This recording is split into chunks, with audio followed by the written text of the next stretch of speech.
కవితక్క గారి నాయకత్వం, కవితక్క గారి నాయకత్వం, జై జాగృతి, జై. ఎన్నో కులాలు మరి గుర్తింపు లేని కులాలు కూడా ఉన్నాయి, మరి ఇప్పటివరకు సర్పంచ్ కాని కులాలు కూడా ఉన్నాయి.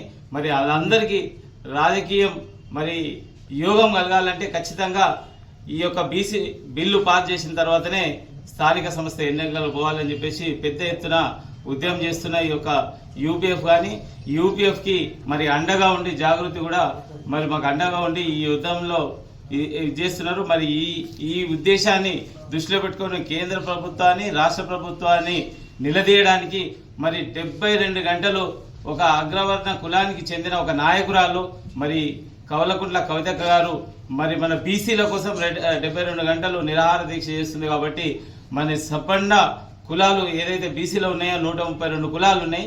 మరి వాళ్ళందరూ కూడా స్వచ్ఛందంగా మరి ఆ యొక్క కవిత గారికి మరి మన మద్దతు తెలపాలని చెప్పేసి ఈ వేదిక మీద మీ అందరిని వేడుకుంటున్నా.